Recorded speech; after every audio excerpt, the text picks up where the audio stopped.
Hi, I think it's on. Yeah, it should be on, so. Hello, it's me.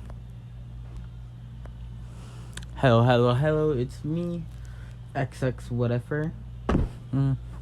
First time I use that name. It has a ring to it. So, I'm gonna be making another video of the fall of society, which is just basically the My Hero Academia inside the zombie apocalypse.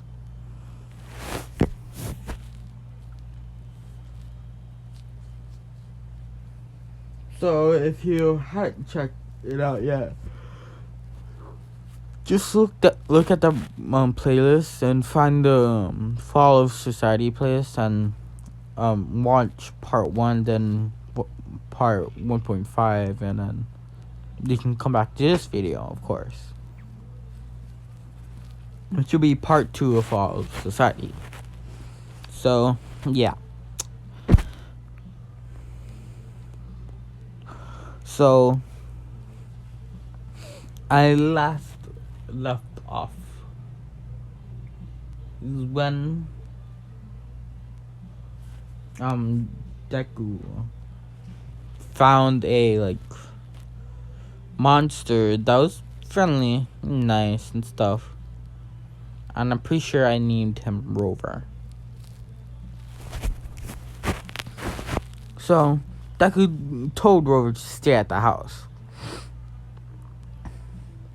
At this time, Deku made a lot of defenses around the house too. Not only that, normally zombies don't go around that, even touch the yard, because literally the zombies don't know it's there because of the barrier around it. So Deku went out and for supplies. He's just walking around the streets until he saw a mutated zombie. The zombie was really bulky and built up. It was wearing really strong armor. He just looked at the monster, the zombie, and just said to himself, he must have been a hero when he was alive. I'm guessing it was the hero Juggernaut. A hero with really tough skin that can help him survive a small bomb, or a good sized bomb with barely a scratch. This is gonna be fun. Usually Deku doesn't even try to fight unless it's necessary. And technically, since it's a really strong zombie, he would try to kill the Juggernaut because there might be other survivors out there. And if any other survivor came across this guy, there's a likely chance that some of them will die.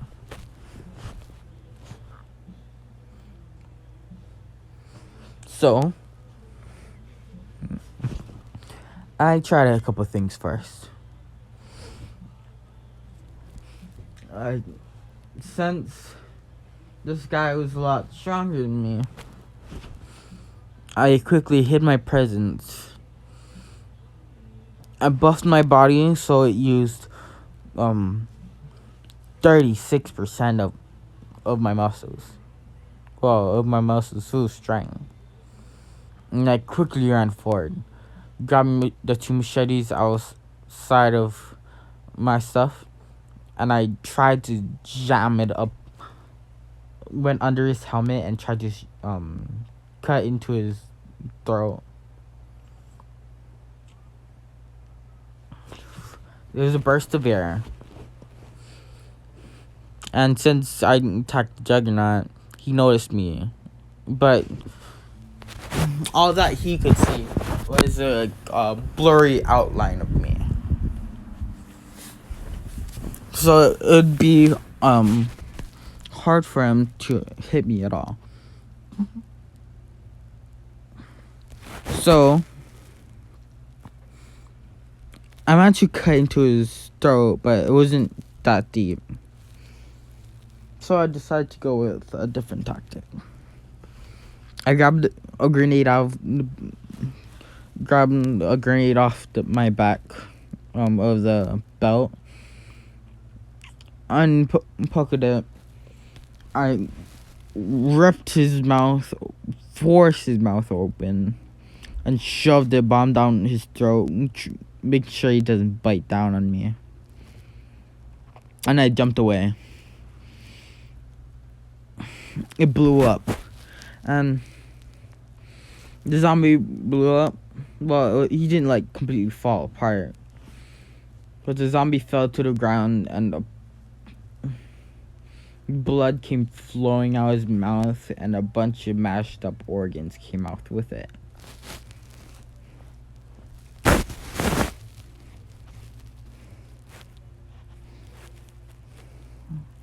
Then I said that should be enough.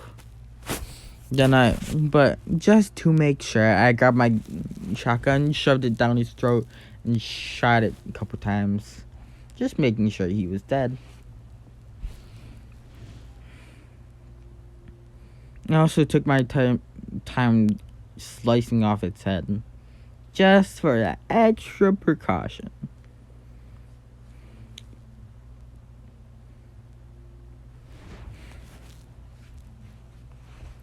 I just said screw it. I let down the barrier, and I let my presence be known to the zombies.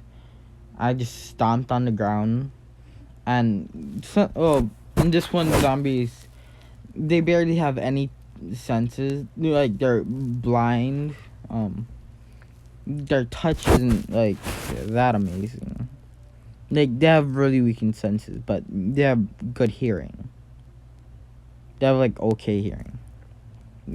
And that's the sense they rely on.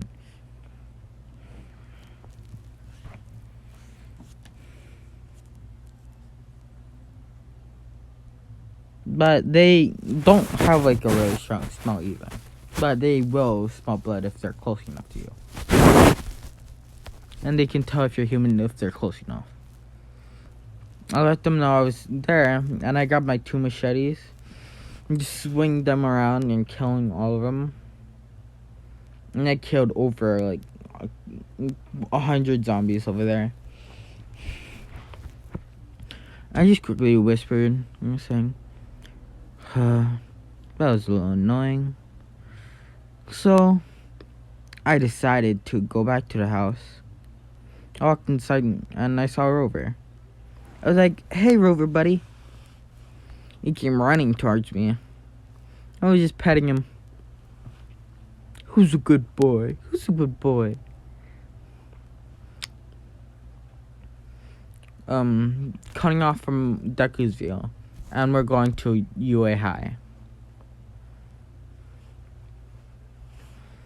And we're taking Miski's view. Yes, Baku's mom. Miski's just talking to Baku and kind of yelling at him. Because you know how they are, right? Then Miski just brings up, I wonder how Zuko's doing out there. He's most likely alive after all. After all, his quirk is perfect for nothing to notice him. Bago just said, yeah, old hag. You're right, he's probably alive. Doesn't mean he's strong. Just means he's good at hiding, though. Miski just quickly yelled back at him, shut up, you dumb fuck.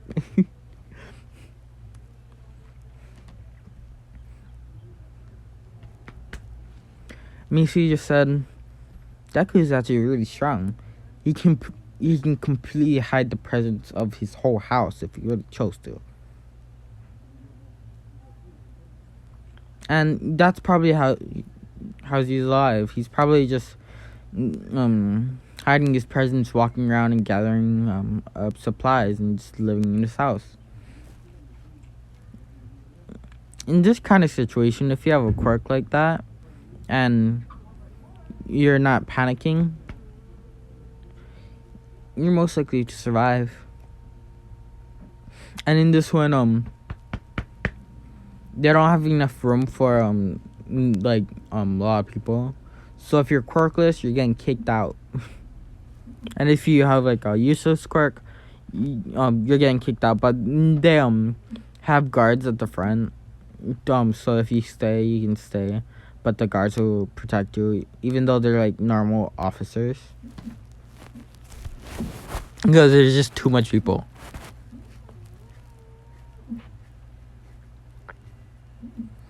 Deku saw a flying monster.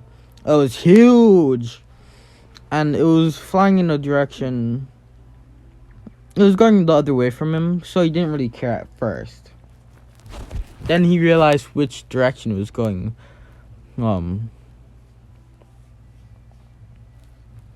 It looked like something attacked it, and it looks like it's pissed off because there's a big spear in its side. Deku was just like, fuck.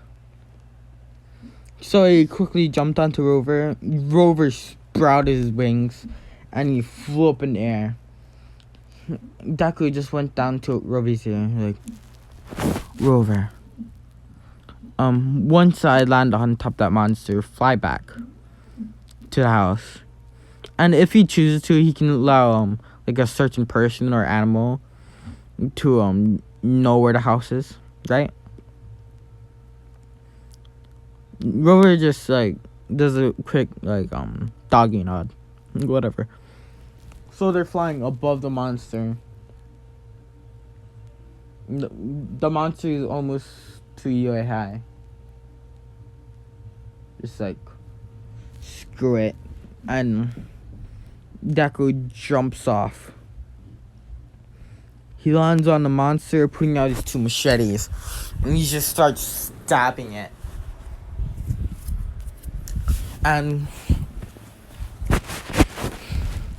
right now they're above UA high. All the heroes are looking at the flying monster. It looks like someone's on it.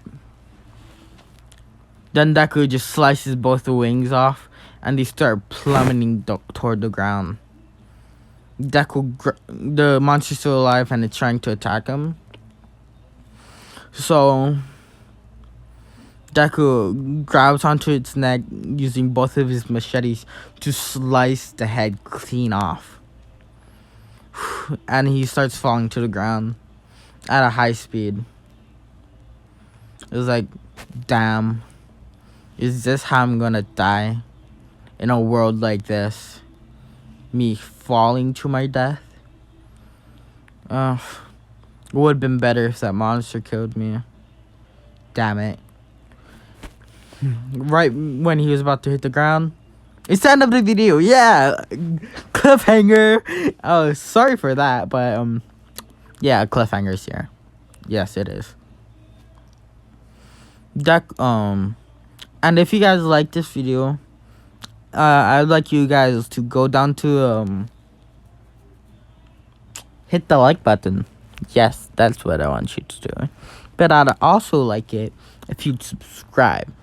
If you really want to see more of this fine content, subscribe and hit the notification bell for my next upload. And if you like my, and comment down below for any new series you want me to make or any adjustments you want me to make to my current series. And if that's all, bye. Bye.